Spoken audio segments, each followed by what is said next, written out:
Hi, this is Vidya from Kowai Post. We have scheduled a small discussion on two institutions, Isha as well as Karunya, which have been recently mired in a lot of controversies. To start with Isha, Isha has been in the news lately because of the unveiling of a huge bust, which is about 112 feet, by our Prime Minister Narendra Modi.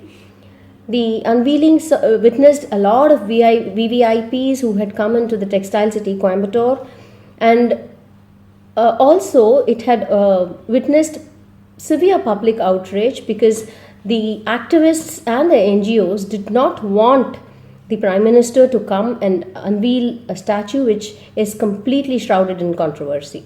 Now, what is this controversy all about? Why has Isha and Karunya been so much in the talk? What are their violations, and what have they otherwise done to the society? Now, I would like to rope in my colleague Harsha, who will just give an insight on what are the positives of Isha and Karunya before we go into the violations and the escalating man-animal conflict because of it. So, Harsha, tell us what are the positives, what has these two institutions done to Coimbatore? Talking about Isha Foundation, it has got several projects like medical care, community rehabilitation, and human upliftment to more than 2,500 villages in South India. It also has Vidyalayas which impart knowledge to the students belonging to underprivileged society. Talking about its actions towards the environment, to restore the environment balance, it recently started a project named Green Hands, which aims to restore 33% of green cover in Tamil Nadu. Coming to Karunya, Karunya is one of the leading education institutions in Coimbatore. Every year, around 8,000 students enroll in this deemed university. From time to time, it also contributed for the welfare of society. It has given scholarship to single girl child and poor students as well. As a part of its community advancement program, it runs a community hospital, daycare center, old age home, and rehabilitation center under the name of Shisha. Though these both institutes are involved in doing a lot of good work towards the society, however, it is also there are a lot of protests and petitions being filed against these both institutes. Let's talk to John and see what are the reason for the protests and the petitions against these institutes. Well, the distance between both the institutions on terms of road is around 12 kilometers. If you have to reach Karunya from Isha, you'll have to travel via the Sirwani road and then take the road that leads to Isha. That is 12 kilometers. But the problem is there is a hill adjoining separating both the institutions per se. And you'll have to cross the Sirwani main road, then take up the hill and across farmlands you can reach Isha. The problem with Isha is in a valley. Like there are two mountains on both the sides. The problem is the main problem that people highlight about Isha is they have constructed on elephant corridor. Elephants have to move from point A to point B, and they won't necessarily move in the hills. They'll have to cross through villages and valleys. When you put up fences in their path, they'll have to move otherwise. They'll probably go in search of food to the nearby farmlands. And what people claim is Isha has completely kind of stopped this elephant migratory route. This is the first allegation that people make. And in the case of Karunya, it's quite larger in terms of area, because Isha is in a valley, but Karunya occupies both two hills.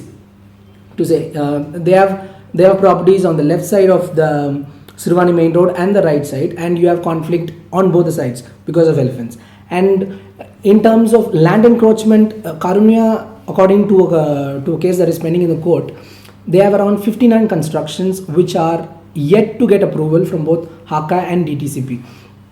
This was first brought to the limelight by former DFO Tirunavakarsu when he filed a petition against Isha and Karunya, saying that the constructions were above the norms, or else what they have done is they have smartly applied for the constructions, but even before they get the permission, they've started constructing. And when you are starting a construction close to hill areas, you'll have to get approval from the Forest Department and the Hill Area Conservation Authority, that is HACA. HACA has certain norms. You cannot construct above 300 meter squares without the permission from HACA. But HACA is not being taken care of by the government in general, and people don't consider HACA as well. In fact, nobody knows who are the members in HACA. So the problem starts there. And what Karunya has done is they have not got permission from HACA or DTCP. They've got the permission from the Panchayat board by paying a little sum, or they claim that they've paid a little sum.